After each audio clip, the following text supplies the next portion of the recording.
Shalom. Apa tema kita yang ditampilkan di screen? Sama-sama baca. 1, 2, ya. Orang yang suci hatinya. Jemaat sekalian, Anda dan saya harus melihat tema ini pada posisi yang benar. Karena tema ini dasar kekristenan, kunci kekristenan. Apalagi tema ini kita ambil dari Matius 5 ayat 8. Yuk sama-sama kita lihat Matius pasal 5. Kita baca ayat 1, ayat 2 dan ayat 8. Saya baca ayat 1, Bapak Ibu baca ayat 2, ayat 8 kita bersama-sama. Yang sudah dapat dan mengerti instruksinya, katakan amin. Ketika Yesus melihat orang banyak itu, naiklah ia ke atas bukit, dan setelah ia duduk, datanglah murid-muridnya kepadanya. Lanjut.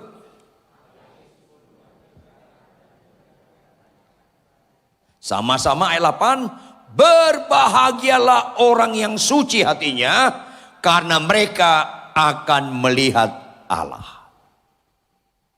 Bapak Ibu jemaat sekalian, kata melihat di sini bukan bicara mata lahiriah. No.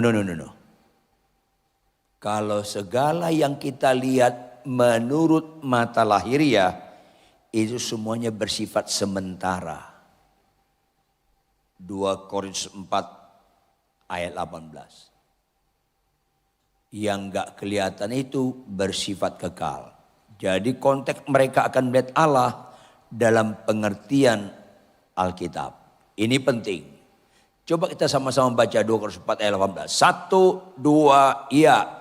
Sebab kami tidak memperhatikan yang kelihatan, melainkan karena apa? Sedangkan yang tak kelihatan, yes. Makanya untuk mengerti tema kita hari ini, gak segampang dibaca, gak segampang dikhotbahkan. Ini penting sekali. Saya tanya Anda, kalau ada orang sakit kanker, sakit apa? Umurnya 2 bulan lagi, umurnya berapa lama? Bisa nggak Tuhan sembuhkan? Jawab dong. Bisa nggak Tuhan sembuhkan? Oleh bilumnya sembuh dia. Berarti batal nggak kematiannya?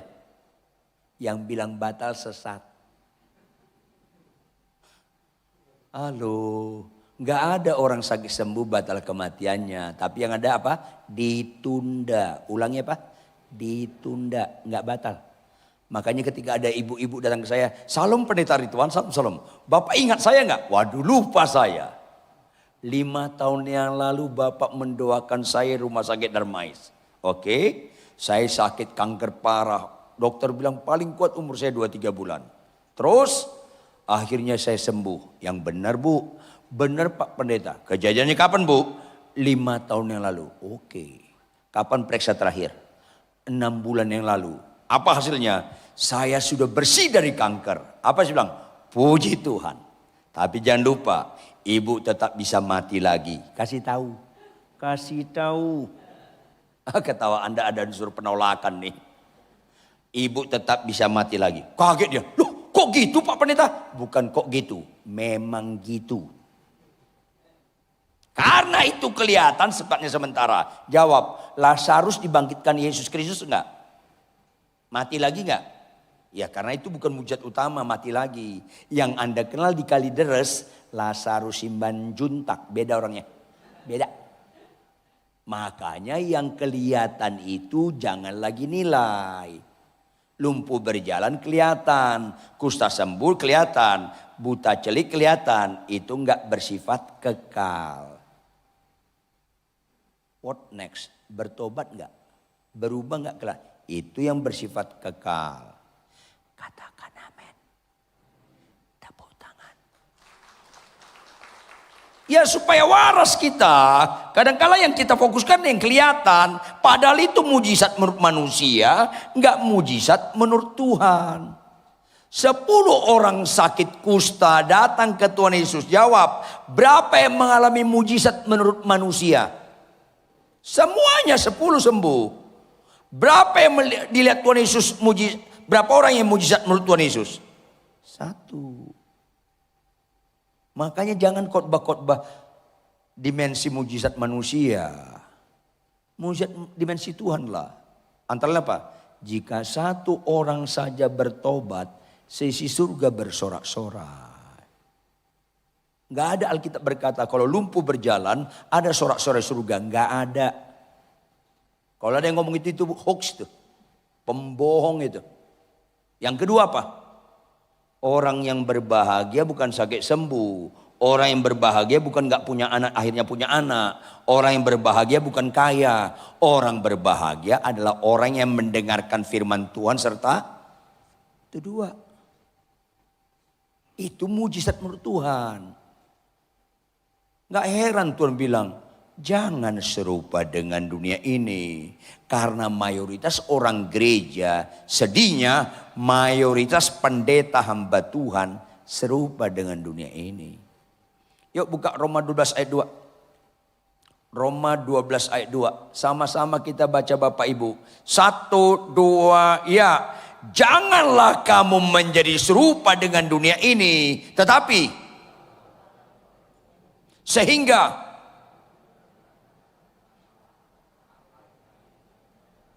dan yang itu puncaknya. Bapak Ibu jemaat sekalian, kita kalau membaca firman Tuhan, lihatlah firman Tuhan sebagaimana Tuhan menghendaki kita melihatnya. Pertama, betapa pentingnya ayat ini. Mengapa? Dari ayat ini, ada enggak kalimat yang mengandung unsur larangan? Ada enggak? Ada enggak? Apa itu? Janganlah kamu. Alkitab kurang kerjaan kalau melarang yang enggak serius. Janganlah kamu sampai enggak punya anak. Enggak ada dalam Alkitab, jadi itu enggak serius. Anda sampai mati enggak punya anak enggak ada masalah. Janganlah Anda sampai enggak punya mobil. Aduh Kristen. Lucu-lucu sedih kalau begini Kristen nih. Janganlah sakitmu gak sembuh. Ini juga lucu-lucu nih Kristen ini. Lama-lama gagal. Janganlah kamu menjadi serupa dengan ini, serius. Supaya kita belajar selaras dengan pikiran Kristus. Yang serius menurut Tuhan Yesus, serius menurut kita. Yang gak serius menurut Tuhan Yesus, gak usah serius menurut kita. Supaya kita Kristen persis seperti yang dipikirkan Kristus. Jangan dipikirin manusia. Artinya Bapak Ibu, tema kita hari ini sulit kita mengerti kalau kita masih serupa dengan dunia ini. Jawab Bapak Ibu. Orang Kristen suka enggak kesembuhan? Jawab yang keras dong. Suka. Agama lain suka enggak kesembuhan? Suka juga. Halo, penjahat suka enggak kesembuhan? Kalau sampai penjahat pun suka, cerdaslah kita. Kalau penjahat suka berarti enggak ada istimewanya kesembuhan itu. Karena penjahat pun suka. Tuh ngelawan wajah Anda. Ayo dong. Berikutnya, ada nggak firman Tuhan berkata, kasihlah musuhmu? Yang keras dong. Ada nggak firman Tuhan berkata, balaslah kejahatan dengan kebaikan? Ada nggak firman Tuhan berkata, jika ditampar pipi kiri kasih pipi kanan? Jawab, ada nggak? Jawab, penjahat suka nggak itu? Penjahat suka nggak? Enggak. Agama lain suka nggak? Enggak. Orang Kristen suka nggak? Enggak juga tuh. Enggak juga, sesat binasa lah kita semua ini. Kalau kalian sakit sembuh suka, Mana pernah kalian beda dengan orang nggak percaya? Karena orang nggak percaya pun suka. Kalau Anda nggak suka membalas kejahatan dengan kebaikan, mana ada Anda ngerti salib Kristus? Karena agama lain pun nggak suka.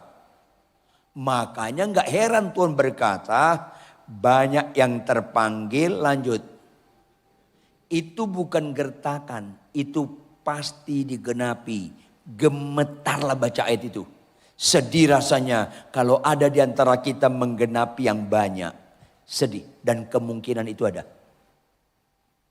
Ngeri sekali. Gereja-gereja di mana-mana saya khotbah kota-kota besar di beberapa negara di dunia ini, rata-rata khotbahnya mengajak kita serupa dengan dunia ini. Siapa sakit sembuh, yang nggak punya anak dapat anak. Ada apa khotbah begini-begini?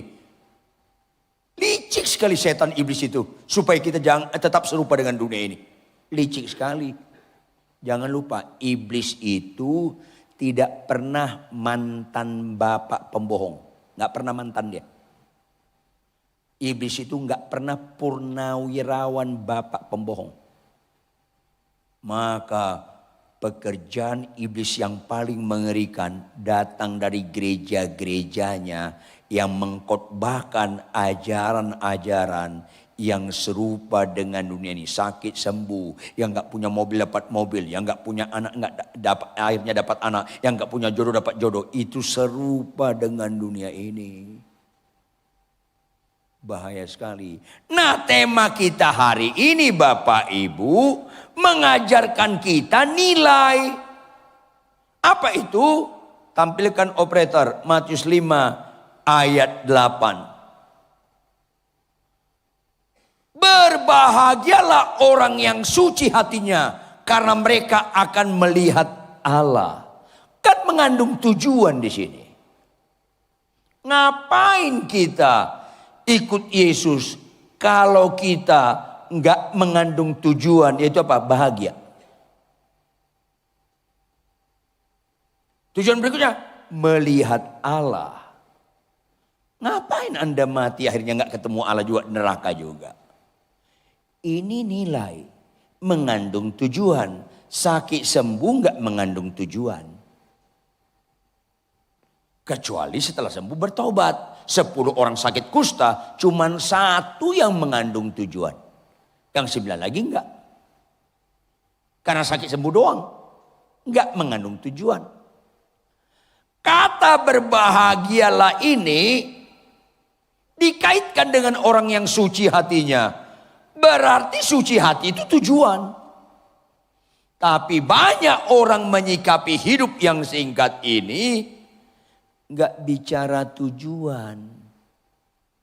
Jujur Bapak Ibu, banyak nggak orang Kristen tujuannya supaya kaya? Jawab dong. Banyak nggak? Itu bukan tujuan, bahagia tujuan. Jawab. Banyak nggak orang kaya hilang kebahagiaan? Banyak. Karena dikira kaya itu tujuan. Mana tujuan kaya itu? Saking bukan tujuannya, Yesus jauh-jauh hari berkata, orang kaya sulit masuk dalam kerajaan surga. Catat dong baik-baik. Jangan anti kekayaan, sekaligus jangan buat kekayaan itu nilai. Makanya sama orang kaya saya keras sekali khotbahnya. Ada orang kaya nggak sini? Lihat saya. Sama orang kaya saya keras sekali khotbahnya. Karena Anda sedang bahagia kalau Anda anggap itu nilai.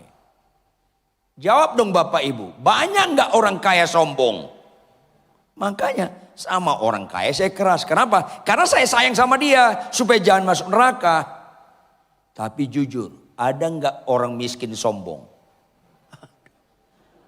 Kalau ada di sini lihat saya. Bertobat loh.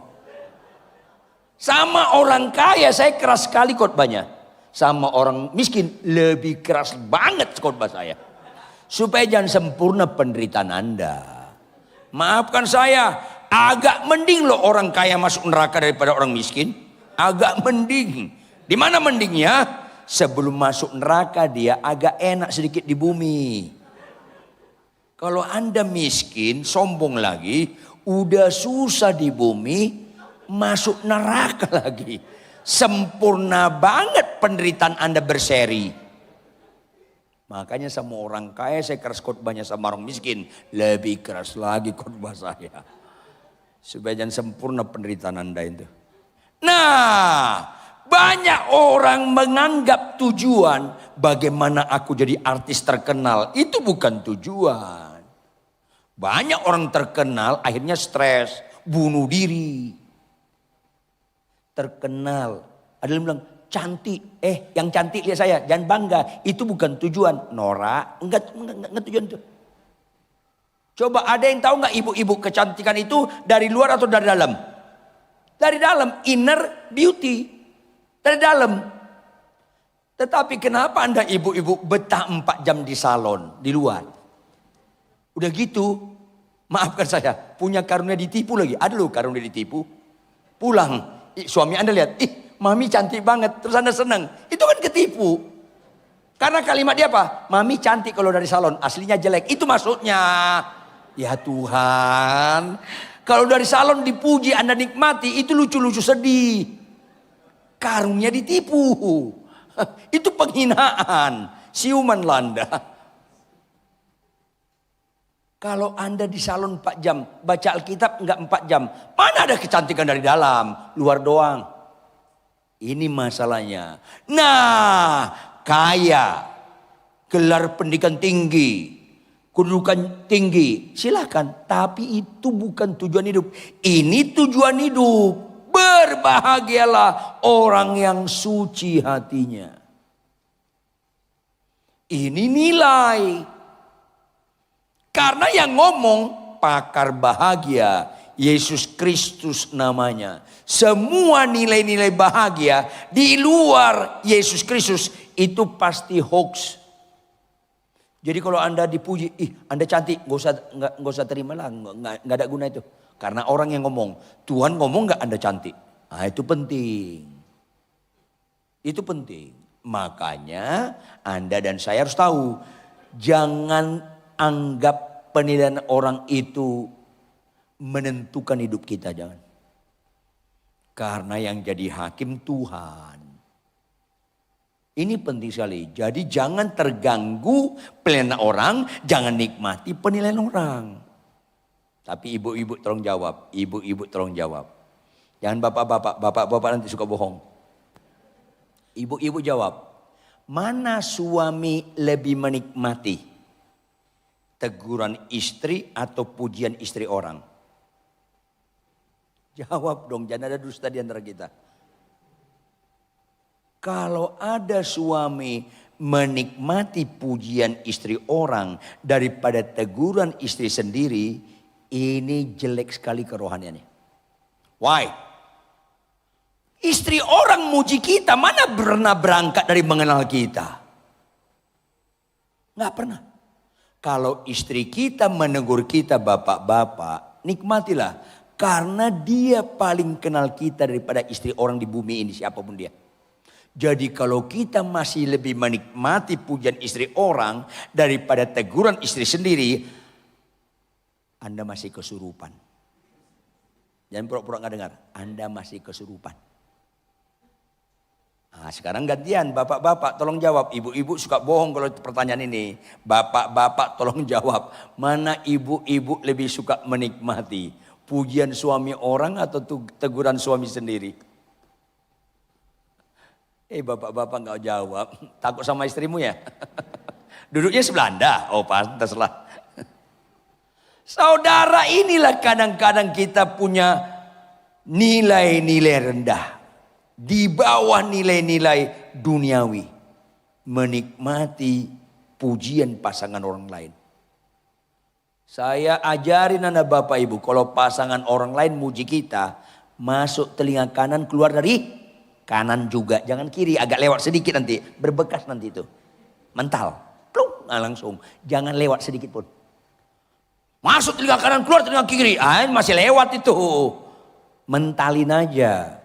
Anda dan saya tidak pernah dewasa rohaninya kalau tidak suka menikmati teguran pasangan. Anda menunjukkan kanak-kanak nggak pernah dewasa. Jangan pura-pura nggak dengar khotbah ini. Bersyukurlah Anda tadi rencana nggak ke gereja, akhirnya ke gereja. Supaya ditembak Tuhan Anda dengan firman Tuhan. Tapi jangan firman Tuhan menembak Anda mikirkan orang lain. Kenapa nggak datang teman gue? Ini cocok sekali sama dia. Enggak, ini untuk Anda. Bukan untuk orang nggak datang. Kadang-kadang dengar khotbah, senggol istri. Dengar tuh, bertobat lo. Nggak, udah Tuhan nembak Anda ngeles, kena ke istri Anda atau suami Anda, itu kan lucu-lucu sedih. Kalau Tuhan nembak Anda nggak kena, berarti Anda lebih jago dari Tuhan. Nggak kena kau tembak aku Tuhan. Hebat nggak?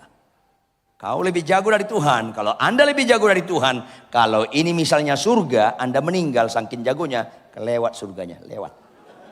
Iya. Kalau nggak percaya matilah nanti malam, kelewat. Nggak kena, ditembak tuh nggak kena. Lebih jago Anda. Maka kalau Anda mau belajar rohani, kalau dengar khotbah jangan bilang ini firman cocok sebelah saya, bukan. Bukan cocok kepada orang nggak datang, tapi cocok kepada diri kita. Yang sepakat katakan amin. Nah gitu dong, nyambung tuh. Walaupun bonyok loh.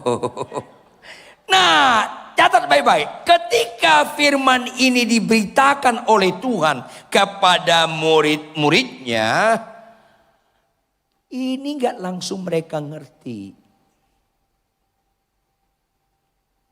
Gak langsung terjadi. Karena ini mengandung nilai. Tolong tampilkan operator Markus 1 ayat 42. Markus 1 ayat 42. Sama-sama kita baca Bapak Ibu. 1, 2, ya. Seketika itu juga. Tolong jawab. Kata mana yang mewakili keterangan waktu? Seketika. Tuhan perlu tahunan atau seketika membuat lumpuh berjalan? Seketika.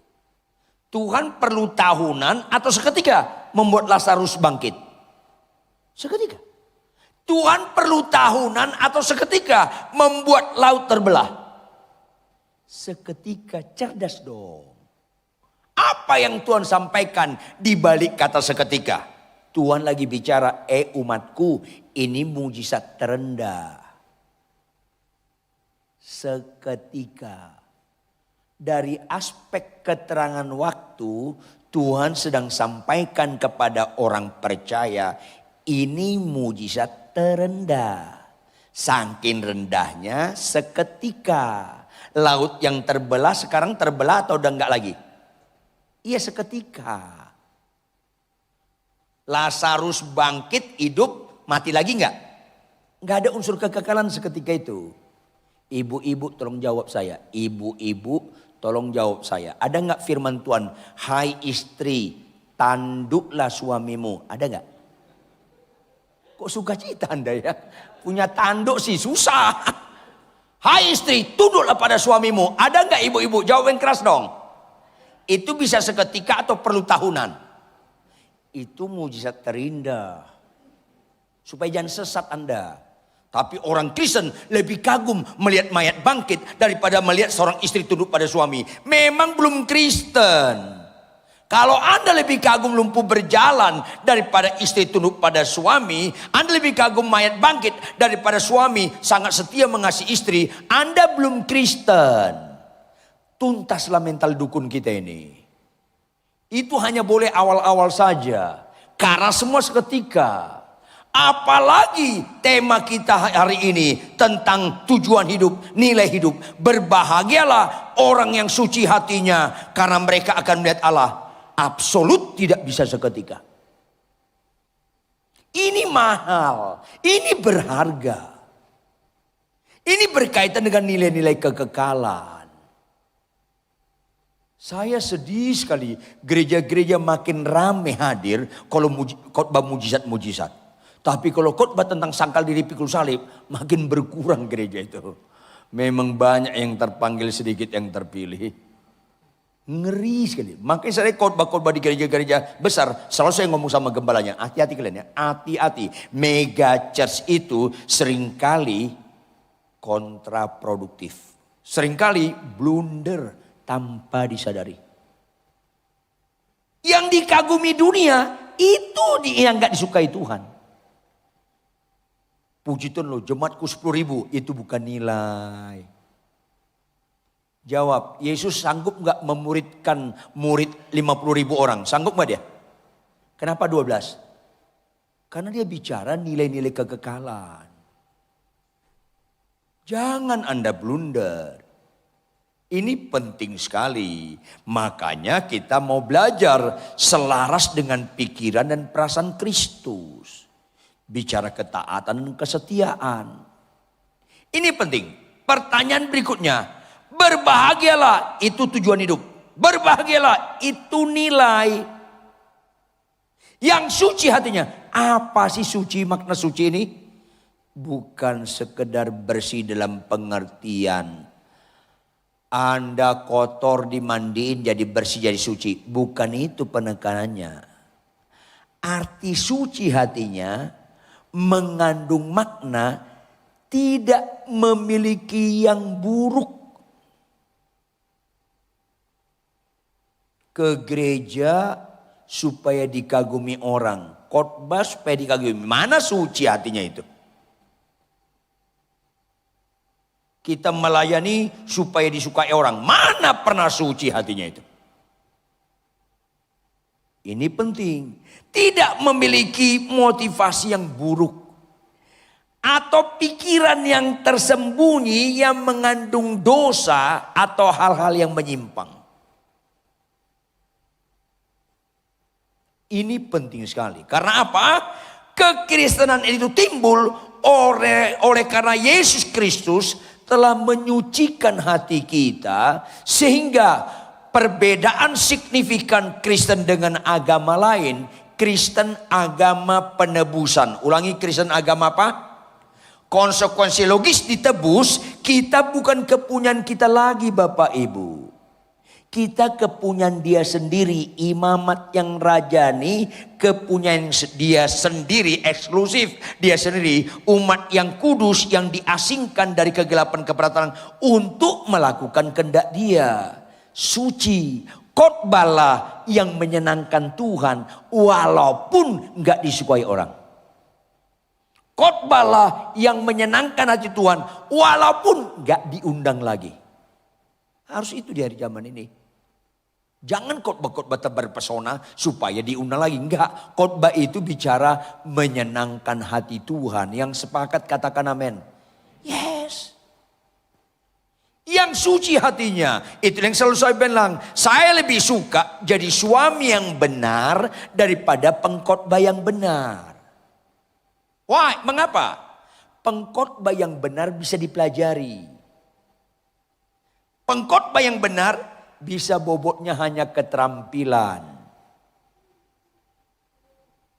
Tetapi suami yang benar itu menyangkut kelakuan. Menyangkut kehidupan. Makanya khotbah yang benar tidak representatif rohani. Matius 23 ayat 1-3. Enggak, bukan ukuran rohani khotbah yang benar itu. Kehidupan, kelakuan yang benar itu representatif rohani. Khotbah bukan ukuran rohani. Saking bukan ukuran rohani, tidak semua orang percaya harus bisa khotbah. Karena itu bukan ukuran rohani. Sampai mati Anda gak bisa khotbah, gak ada masalah. Gak ada masalah. Sampai mati Anda gak bisa mendoakan orang lumpuh berjalan, gak ada masalah. Karena itu bukan ukuran rohani. Sampai mati Anda gak bisa bahasa roh, gak ada masalah. Karena itu bukan ukuran rohani. Sampai mati Anda gak suci hatinya, masalah berat. Karena itu ukuran rohani. Ini penting sekali supaya yang utama menurut Alkitab, utama bagi kita. Yang gak utama menurut Alkitab, jangan utamakan. Nanti kita gak nyambung sama Tuhan. Nah ini utama, suci hatinya, Tuhan kehendaki semua orang percaya suci hatinya. Khotbah, Tuhan tidak menghendaki semua orang percaya bisa khotbah. Nah ini tuh bedakan. Yang harus jangan jadi gak harus. Yang gak harus jangan buat harus. Saya khotbah di satu gereja besar di Jakarta ini. Habis khotbah saya duduk, gembalanya maju ke depan. Tiba-tiba gembalanya berbahasa roh, dia bilang apa? Aku Allah Bapa, menunggu Anda di Yerusalem. Tolong cepat selesai ibadah, daftar. Bingung saya. Allah Bapa kok kurang kerjaan yang ngurus daftar orang ke Israel. Bingung saya. Allah Bapa ngurus pendaftaran. Aduh lucu, kesian loh. Satu sisi lucu, satu sisi sedih, satu sisi mau marah. Aku Allah Bapa, menunggu engkau di Yerusalem. Cepat habis ibadah, daftar. Ya bingung saya. Kok Allah Bapa ngurus pendaftaran ya? Sedih rasanya loh. Anda sampai mati nggak ke Israel nggak ada masalah. Nggak ada masalah. Jangan sebut Israel itu Holy Land. Itu bukan Holy Land. Itu Anda adopsi dari agama sebelah. Tanah suci. Nggak ada tanah suci di Israel. Itu tanah sejarah. Setiap kali saya mengajak dosen atau orang yang mau belajar, saya ajak ke Israel, saya bilang apa? Kalau sampai Yerusalem Timur, semua barang diransel di depan. Karena di Yerusalem Timur, copetnya lebih hebat dari Tanah Abang. Terus Anda bilang itu Holy Land. Ya Tuhan, jangan bilang itu bukan Holy Land. Tanah sejarah. Tapi saya ingatkan Anda, kalau Anda punya duit bisa jalan-jalan ke Eropa, bisa jalan-jalan ke Amerika, kenapa nggak tertarik ke Israel? Bingung juga saya itu kalau kalian punya duit. Belajar dong. Tapi kalau nggak punya duit, nggak usah berutang-utang untuk ke sana. Ini penting supaya apa? Banyak sekarang orang Kristen yang nggak harus dibuta harus. Yang harus nggak dibuat apa? Ini harus. Untuk berbahagia bagi mereka yang suci hatinya, ini harus. Karena mereka akan melihat Allah. Ngapain kita Kristen gak melihat Allah? Tapi jadi gak melihat Allah kalau gak suci hatinya. Pertanyaan, apa itu suci tadi? Mengandung makna tidak memiliki motif yang buruk. Atau pikiran yang tersembunyi yang menyimpang atau dosa. Harus fokus menyenangkan hati Tuhan. Yuk kita tampilkan Roma 11 ayat 36. Sama-sama kita baca Bapak Ibu. Ini dia terjemahan untuk mengerti suci hatinya. 1, 2, ya. Sebab segala sesuatu adalah dari Dia dan oleh Dia dan kepada Dia. Bagi Dialah kemuliaan sampai itu suci, lurus. Hanya untuk kemuliaan nama Tuhan. Lurus. Tampilkan 1 Korintus 10 ayat 31 operator. Sama-sama baca 1 Korintus 10 ayat 31. 1, 2 seperempat, 2,5. 1 Korintus 10 ayat 31. 3. Aku menjawab, jika engkau makan atau jika engkau minum atau jika engkau melakukan sesuatu yang lain, lakukanlah semuanya itu lurus, nggak menyimpang yang lain. Itu suci. Terfokus untuk menyenangkan Tuhan aja. Karena sebelum kita menyenangkan Dia, Dia lebih dahulu menyenangkan kita. Sebelum kita melayani Dia, Dia lebih dahulu melayani kita sampai mati di kayu salib. Beda sekali dengan Tuhan di luar Yesus. Nggak ada yang berkorban Tuhan lain selain Yesus. Makanya tidak ada nama Tuhan yang sejati selain Yesus Kristus Tuhan.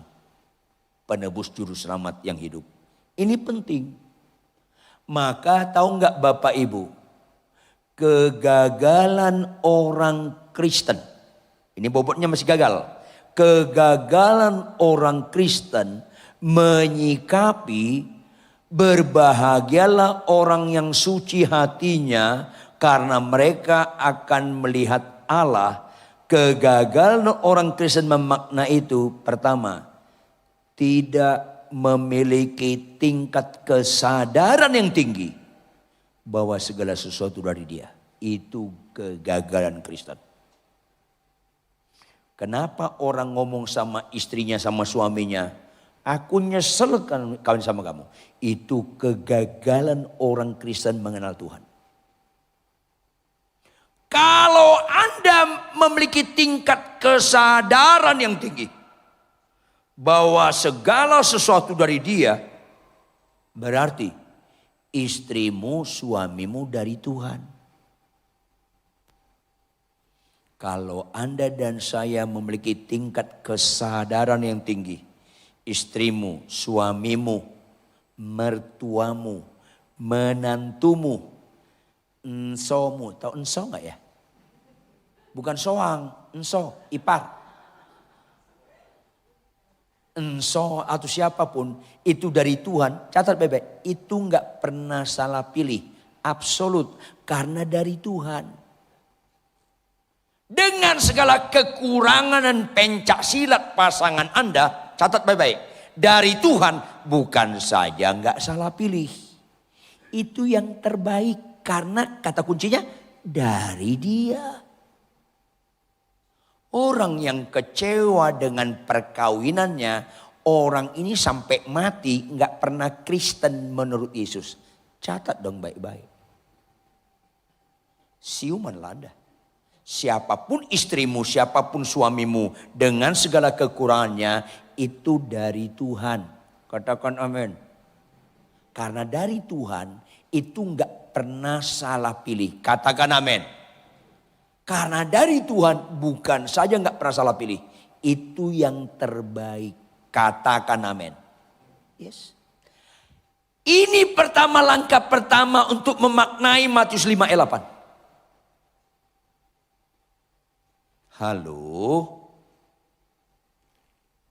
Kenalilah Tuhan yang lebih mengenal diri kita daripada diri kita mengenal diri kita. Kenalilah Tuhan yang jauh lebih mengasihi diri kita daripada siapapun yang dapat disebut, termasuk diri kita dalam mengenal diri kita. Maka untuk menyikapi segala sesuatu dari Dia, istri, suami dari Tuhan, absolut gak pernah salah pilih. Dan yang terbaik, akrablah, sangkal diri, pikul salib.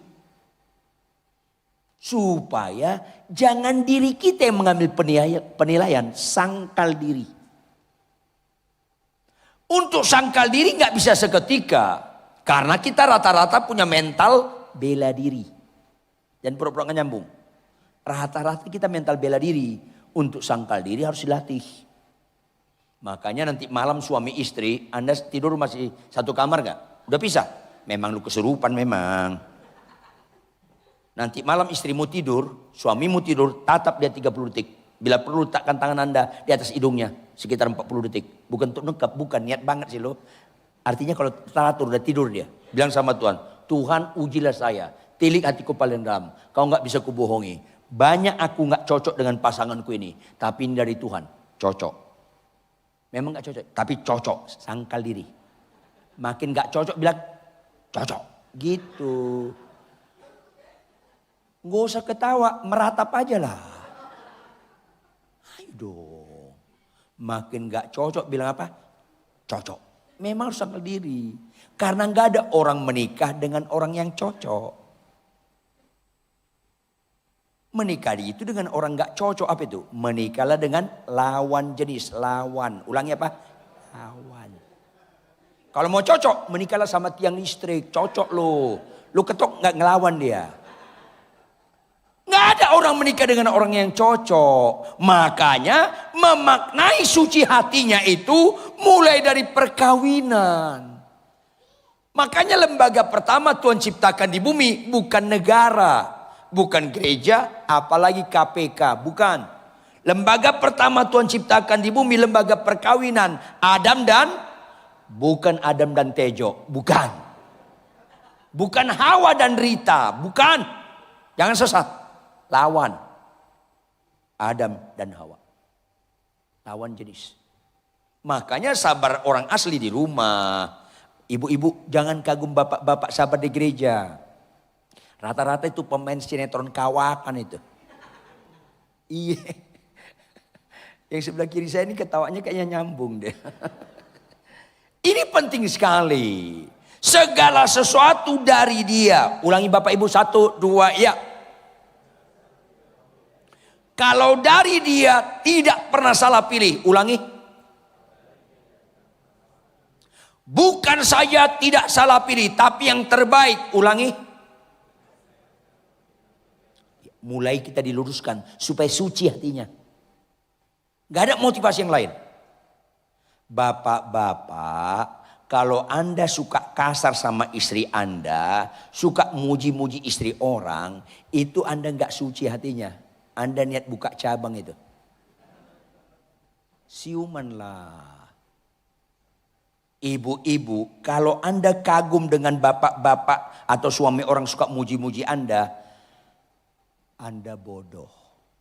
Saya ulangi, bodoh. Mau saya ulangi lagi? Bodoh. Jangan nikmati pujian suami orang, aduh. Lebih nikmatilah teguran suami sendiri. Ini supaya kita makin berkualitas. Dan ini tidak bicara seketika, ini bicara proses. Makanya ini kebahagiaan sejati. Karena bicara proses, mulai dari milikilah tingkat kesabaran yang tinggi bahwa segala sesuatu dari Tuhan. Kalau Anda punya 2 handphone, berapa handphone? Satu Anda beli harganya 20 juta. Berapa harganya? Yang satu lagi harganya 2 juta. Berapa harganya? Berarti mana lebih berharga? Yang 20 atau yang 2? Yang 20 juta. Kalau konsep manusia. Tetapi bisa berubah paradigma Anda. Kalau yang 2 juta itu saya tempel kata dari. Saya tempel kata apa? Dari. Yang 2 juta itu dari Jokowi. Ulangi, dari siapa? Dari 2 handphone ini, yang 2 juta dengan 20 juta, mana paling Anda suka ceritakan sama teman-teman? Yang 20 atau yang 2 juta? Kenapa? Dari Jokowi. Istri Anda Bapak Ibu, suami Anda Ibu-ibu, itu bukan dari Jokowi, dari Tuhan. Nggak siuman juga? Kok makan antimo 40 biji, ya susah siuman. Dari Tuhan. Ulangi. Jadi biarpun suamimu, istrimu itu Golkar atau PDI atau P3, itu gak pernah salah pilih. Kalian menikah 8 tahun, 10 tahun, pasanganmu mulai Golkar, golongan mekar, gak pernah salah pilih. Gak usah ketawa, bertobat aja lah. Atau istrimu, suamimu kayak saya, PDI, pendek dan imut-imut, gak salah pilih. Jangan niat gantilah. Atau kalian menikah 30 tahun, 40 tahun, 50 tahun. Lama-lama istrimu, suamimu P3, pikun, penyakitan. Tetap gak salah pilih. Ya Tuhan, susah orang kesen diajarin rohani ini. Benar. Kalau lumpuh berjalan seketika. Kalau memaknai tema kita ini memang proses. Makin tinggi tingkat kesulitan prosesnya, makin mahal. Maka yang kedua, Roma 11 ayat 36. Lanjutkan. Kegagalan orang Kristen tidak memiliki tingkat kesabaran tinggi bahwa segala sesuatu dari dia. Yang kedua, kejahatan. Ini bobotnya bukan kegagalan, kejahatan. Kejahatan orang Kristen, biarpun dia bisa khotbah, bisa penyembahan, bisa melayani kesana kemari, kalau dia memiliki tingkat kesadaran yang tinggi, segala sesuatu dari dia tidak memfollow up. Bahwa yang dari dia itu harus di follow up oleh dia. Kejahatan orang Kristen, istri dari Tuhan, kita perlakukan bukan dengan cara Tuhan, tapi oleh kita. Itu kejahatan. Mana pernah orang bertuhankan Yesus hanya sekedar khotbah? Orang berbobot mengaku Yesus Tuhan kalau dia mau diproses yang dari dia oleh dia. Istri saya dari Tuhan. Istri saya tidak sempurna. Tapi karena sentri saya Tuhan, istri saya dengan segala kekurangannya itu dari Tuhan. Itu tidak pernah salah pilih dan yang terbaik. Maka saya harus follow up dengan segala kekurangan istri saya yang dari Tuhan. Bagaimana saya memiliki roh penundukan yang mendalam yang terus menerus. Supaya istri saya yang dari Tuhan itu saya perlakukan dengan cara Tuhan. Supaya motivasi saya lurus, lempeng hanya untuk kemuliaan nama Tuhan. Itu suci. Gak menyimpang. Mana pernah orang rohani kalau tidak memiliki tingkat kesadaran tinggi segala sesuatu dari dia. Bahkan bukan sekedar gak rohani. Jahatlah Anda dan saya kalau kita tahu dari Tuhan tapi kita nggak perlakukan dengan cara Tuhan oleh dia. Mana pernah suci hati kita. Akhirnya kita tidak memiliki tingkat kesadaran tinggi bahwa Tuhan menyertai kita. Maka Bapak Ibu, saya ulangi, milikilah tingkat kesadaran tinggi segala sesuatu dari dia. Dan follow up lah yang dari dia itu dengan memiliki tingkat penundukan yang terus menerus militan. Supaya dari dia itu oleh dia. Maka hanya sinergi itu dua bisa kita angkat kepada dia. Bagi dialah kemuliaan sampai selama-lamanya. Hanya untuk menyenangkan Tuhan seluruh hidup ini. Di luar itu gak ada guna lagi. Itu namanya suci hatinya. Ini penting sekali. Oleh karena itu Bapak Ibu, ambil keputusan supaya kita benar-benar memiliki kebahagiaan sejati. Kebahagiaan apa? Harus proses. Tapi sedihnya makin sulit proses ini terjadi karena orang selalu mendengarkan khotbah yang sentrisnya diri sendiri. Sakit sembuh, yang gak punya rumah dapat rumah, yang punya mobil Innova jadi Alphard. Itu kan membohongi semua khotbah-khotbah seperti itu. Akhirnya gak bagi Tuhan kemuliaan, bagi diri kita kemuliaan. Itu mengerikan. Ditambah lagi apa? Ada beberapa kata-kata kunci di Alkitab yang membuat kita sulit jadi suci hatinya. Apa itu? Mazmur 23. Apa itu? Tuhan Allah gembalaku. Lanjut. Takkan kekurangan aku. Itu bukan itu terjemahannya Bapak Ibu. Nanti lihat King James Version. Itu terjemahan dari bahasa asli. Tuhan adalah gembalaku. Aku gak perlu apa-apa lagi. Itu dia suci hatinya. Itu terjemahan sebenarnya. Aku gak perlu apa-apa lagi. Karena Yesus membuat aku terpesona. Yang lain gak punya daya tarik lagi. Tapi itu kan gak segampang dikhotbahkan atau dibacakan. Harus militan dalam sangkali dan pikul salib. Yang dari dia harus oleh dia. Karena apa? Siapa yang kuingini selain engkau di surga? Selain engkau tidak ada yang kuingini di bumi. Hanya untuk Tuhan saja. Karena Tuhan lebih dahulu mau datang ke dunia hanya untuk kita menyelamatkan kita. Ini penting. Makanya harus mau diproses. Ulangi. Diproses. Saya tutup. Mana Bapak Ibu proses lebih sulit?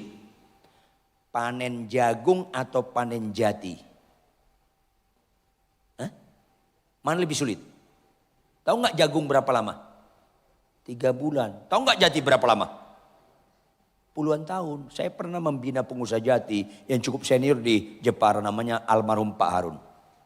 Pak Harun cari jati yang bagus gimana? Apa dia bilang? Pak Pendeta, jangan tertarik cari jati dari tanah yang subur. Loh kenapa? Kalau tanah yang subur cepat gedenya, kepadatannya kurang solid. Kandungan airnya terlalu banyak. Nanti proses pengeringan akan bengkok juga. Jadi gimana? Cari jati di tanah kurang subur. Bukan gak subur, kurang subur. Biasanya kalau di Indonesia ini, di Pulau Jawa, antara Jawa Tengah, Jawa Timur. Oh iya, terus tanam bibit unggul. Terus begitu tumbuh ada cabangnya potong. Ada cabangnya potong supaya dia tetap lurus. Dalam motong cabangnya ini nggak bisa dipelajarin di perguruan tinggi. Harus di lapangan. Dan bisa gagal. Wow, ruwet. Terus tunggu 30 tahun. Hah? 30 tahun? Ya. Kalau jagung tadi apa? 3 bulan. 30 tahun. Oh, 30 tahun? Iya. Setelah 30 tahun baru panen. Belum Pak Pendeta. Jadi gimana? Minimal 30 tahun terus gali tanah melingkar batangnya. Pohonnya berjarak 1 meter dari batang luar. Ngapain? Gali, ketemukan akarnya. Ketemukan akarnya, potong. Matikan dia. Bicara hidupku bukan aku lagi. Melainkan Kristus. Pematian si aku. Matikan dia. Oh, setelah mati baru kita panen. Belum Pak Pendeta. Jadi gimana? Setelah mati, diamkan di situ dia mati 2-3 tahun. Diamkan di situ dia mati 2-3 tahun. Kalau kita punya connect di Eropa 1 batang harganya minimal 1 miliar. Berarti mana lebih mahal? Jati atau jagung? Maka pulanglah dari tempat ini. Jangan lagi penganut kebahagiaan sejagung. Tetapi, nah gitu dong. Gak usah tepuk tangan bertobat aja. Supaya kebahagiaan sejati. Lah inilah khotbahnya. Matius 5 ayat 8. Itu bukan kebahagiaan sejagung. Itu kebahagiaan sejati. Baru di situ namanya mujizat yang benar. Lumpuh berjalan, mati bangkit, itu masih mujizat sejagung. Seketika. Kalau ini mau diproses segala sesuatu dari dia oleh dia supaya terangkat melalui sinergi yang terus menerus kita terangkat kepada dia, bagi dialah kemuliaan sampai selama-lamanya, hanya untuk menyenangkan Tuhan. Itulah aku mau menikah, itulah aku mau melayani, itulah ketika berkat dapat saya gunakan untuk memuliakan nama Tuhan. Itu namanya suci hatinya. Bangkit berdiri, tepuk tangan lebih keras lagi buat Tuhan. Mari kita tundukkan kepala, kita renungkan kebenaran firman ini. Bapak Ibu, jika di tengah-tengah mendengarkan firman Tuhan, ada dosa dan kejahatan kita ditegur, mintalah ampun kepada Tuhan. Minta ampun kepada Tuhan. Jika kita di tengah-tengah mendengarkan firman ini, masih ada kita serupa dengan dunia ini, kagum lumpuh berjalan, tapi enggak kagum dengan perubahan-perubahan hidup, memiliki buah roh, mintalah ampun kepada Tuhan. Jangan lagi kekaguman kau letakkan kepada nilai-nilai materi yang bersifat sementara. Karena Tuhan pun enggak pernah kagum dengan semua itu. Karena dunia ini atau orang gak percaya juga suka dengan semua nilai-nilai itu. Tetapi marilah kita belajar yang disukai Kristus itu justru kita sukai. Yang setuju katakan amin. Ambil keputusan. Mari kita berdoa.